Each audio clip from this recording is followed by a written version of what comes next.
Hi friends, हम लोग अलंकार पढ़ रहे थे। आज अलंकार का सेकंड पार्ट है जिसमें हम रूपक अलंकार, उत्प्रेक्षा अलंकार और अतिशयोक्ति अलंकार को कंप्लीट करेंगे। इसके फर्स्ट पार्ट में हम अलंकार की डेफिनेशन और अलंकार के अंतर्गत दो अलंकार आते हैं, शब्द अलंकार, अर्थ अलंकार। और शब्द अलंकार के अंतर्गत हमने अनुप्रास अलंकार, यमक अलंकार और श्लेष अलंकार को कंप्लीट किए थे, और अर्थ अलंकार के अंतर्गत उपमा अलंकार कंप्लीट किए थे। और इनको हमने बहुत ही ट्रिकी वे में पढ़ा था। यदि आपने अलंकार का फर्स्ट पार्ट नहीं देखा है तो देख लीजिए, उससे आप 1 मिनट में अलंकार पहचान लेंगे और एग्जामिनेशन हॉल में सही आंसर टिक लगा देंगे।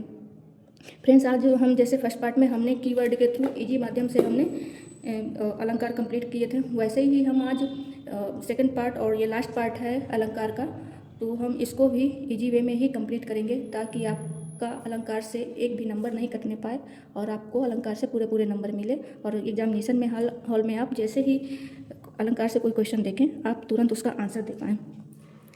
फ्रेंड्स, रूपक अलंकार देखते हैं जो कि अर्थ अलंकार का ही भाग है। रूपक अलंकार की ट्रिक क्या है, इसमें भेद खत्म हो जाता है और उपमेय ही उपमान बन जाता है। दूसरी ट्रिक है इसकी, किसमें योजक चिन्ह का प्रयोग होता है। आप किसी भी उदाहरण में योजक चिन्ह, ये योजक चिन्ह होता है, योजक चिन्ह को देखकर आप रूपक अलंकार लगा दीजिएगा। इसकी पहली ट्रिक तो ये हो गई। फिर नेक्स्ट है, जैसे कि उदाहरण से समझ लेते हैं, चरण कमल बंदो हरि राई।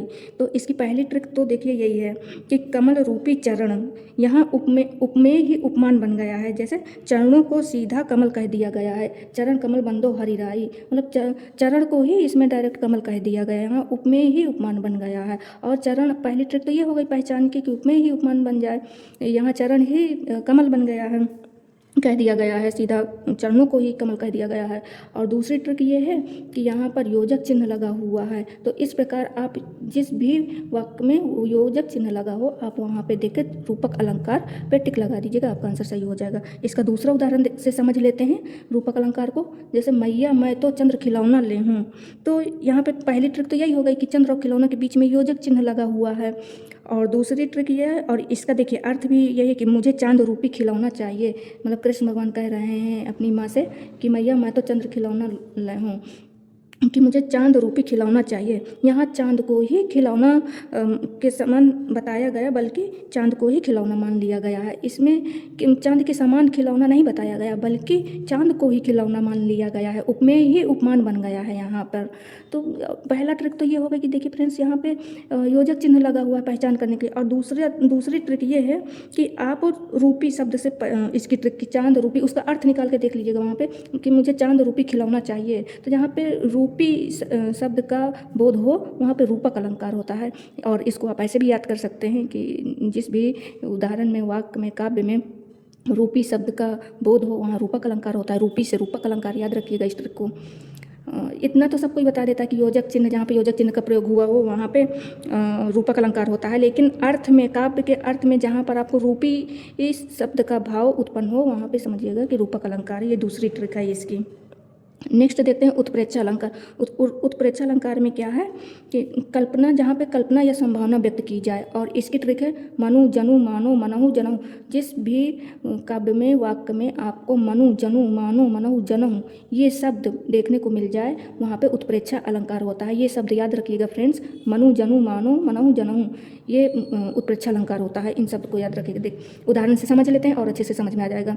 जैसे सोहत ओढ़े पीत पट श्याम सलोने गात, मनहु नीलमणि शैल पर आतप परु प्रभात। देखिए यहाँ पे मनहु शब्द का प्रयोग हुआ है ना, तो आप मनहु शब्द से ही आप पहचान सकते हैं कि यहाँ पे उत्प्रेक्षा अलंकार का प्रयोग हुआ है। अब देखिए इसका आप अर्थ निकाल के देख लीजिए। जैसे क्योंकि ये कल्पना और संभावना यहाँ पे व्यक्त हो रही है कि सोहत ओढ़े पीठ पर श्याम सलोने गात, मतलब श्री कृष्ण के सांवले शरीर पर पीले वस्त्र ऐसे लग रहे हैं मानो नीलमणि शैल पर, शैल मीन्स होता है पर्वत, कि नीलमणि पर्वत पर सुबह की धूप पड़ रही हो। आतप पर प्रभात, प्रभात मीन्स होता है सुबह, तो नीलमणि पर्वत का नाम है, शैल मीन्स पर्वत, तो नीलमणि पर्वत पर सुबह की धूप पड़ रही हो, यहाँ पे संभावना व्यक्त की जा रही। तो आप इस दोहे के उससे अर्थ से भी आप समझ सकते हैं कि यहाँ पे संभावना व्यक्त की जा रही है। पहली ट्रिक ये हो गया। दूसरी ट्रिक ये हो गई कि यहाँ पे मनहु शब्द का प्रयोग हुआ है, तो आप मनहु से समझ सकते हैं कि यहाँ पे उत्प्रेक्षा अलंकार है। इसका सेकंड उदाहरण देख लेते हैं। के आप समझ लेते हैं। उस काल मारे क्रोध के तन कांपने, उनका लगा मानो हवा के वेग से सोता हुआ सागर जगा। तो इसके देखिए अर्थ इससे निकाल लीजिए कि अर्जुन के क्रोध से कांपते शरीर में ऐसी संभावना की गई है मानो हवा के झोंके से सोता हुआ समुद्र जाग गया हो। तो देखिए इसमें भी संभावना व्यक्त की जा रही है। तो इसमें मानो शब्द का प्रयोग भी हुआ है, तो आप मानो शब्द से पहचान सकते हैं कि यहाँ पे उत्प्रेक्षा अलंकार है। इस प्रकार फ्रेंड्स आप ट्रिक के माध्यम से, कीवर्ड के माध्यम से उत्प्रेक्षा अलंकार के कीवर्ड याद रखिएगा, मनु, जनु, मानो, मनहु, जनहु। देखिए इन दोनों उदाहरण में मनहु शब्द का प्रयोग हुआ है, मानो शब्द का प्रयोग हुआ है, तो आप इन कीवर्ड के माध्यम से आप पहचान सकते हैं कि यहाँ पर उत्प्रेक्षा अलंकार का प्रयोग हुआ है। नेक्स्ट है अतिशयोक्ति अलंकार। अतिशयोक्ति अलंकार में क्या होता है कि बात को बहुत ज़्यादा बढ़ा चढ़ा कर कह दिया जाता है। जैसे कि देखिए ये कीवर्ड याद रखिएगा, अतिशयोक्ति अलंकार बहुत सिंपल और इजी है कि जहाँ पर बात को बहुत ज़्यादा चढ़ा बढ़ा कर आप बता दिया जाए, कह दिया जाए। जैसे कि देखिए उदाहरण से समझ लेते हैं। हनुमान की पूँछ में लगन न पाई आग, लंका सगरी जर गए निशाचर भाग। जैसे कि इसका देखिए इसका जो है उदाहरण यही है, उदाहरण के मतलब इसका अर्थ यही है कि पूँछ में अभी आग भी नहीं लग पाई थी कि पूरी लंका जलकर राख हो गई और सारे राक्षस भाग गए। निशाचर मीन्स होता है राक्षस। फ्रेंड्स पर्यायवाची भी याद रखिएगा, इन उदाहरण के माध्यम से आपको पर्यायवाची भी याद हो रहे हैं। निशाचर मीन्स रात होता है, और देखिए यहाँ पे शैल मीन्स पर्वत, तो कभी निशाचर मीन्स राक्षस, तो देखिए यहाँ पे राक्षस का पर्यायवाची हो गया निशाचर, और यहाँ पे शैल का पर्यायवाची पर्वत का पर्यायवाची है। तो इस प्रकार आप इन उदाहरण से आप पर्यायवाची भी याद कर सकते हैं। 1 नंबर का क्वेश्चन आता है पर्यायवाची से हिंदी में। तो फ्रेंड्स देखिए, तो इसमें देखिए बात को बहुत ज़्यादा बढ़ा चढ़ा कर बोला गया है ना कि आग लगने से पहले ही सब जल गए। यहाँ पे बात को बहुत ज़्यादा बढ़ा चढ़ा कर बोला, तो यहाँ पे अतिशयोक्ति अलंकार का प्रयोग हुआ है। दूसरा उदाहरण देखिए समझ लेते हैं, दूसरा उदाहरण से समझ लेते हैं। आगे नदियाँ पड़ी अपार, घोड़ा कैसे उतरे पार, राणा ने सोचा इस पार, तब तक चेतक था उस पार। देखिए इसमें राजा महाराणा प्रताप हैं कि नदी के किनारे खड़े होकर सोच ही रहे थे कि घोड़ा को उस पार कैसे पार कराया जाए, लेकिन उनके सोचने मात्र से ही घोड़ा नदी के उस पार पहुंच गया। यहाँ पर भी ये सोचने की गति से घोड़ा का नदी के उस पार जाना लोक सीमा से बाहर की बात की गई है। तो फ्रेंड्स यहाँ पर भी बात को बहुत ज़्यादा बढ़ा चढ़ा कर कहा गया है। तो आप जिस भी उदाहरण में बढ़ा चढ़ा कर बोला जाए किसी बात को, वहाँ पर अतिशयोक्ति अलंकार होता है, ये याद रखिएगा। और इस प्रकार हमने आज सारे कंप्लीट कर लिए अलंकार, और जैसे हमने फर्स्ट पार्ट कंप्लीट किया था वैसे आज सेकंड पार्ट भी और लास्ट पार्ट है ये अलंकार आपका कंप्लीट हो गया।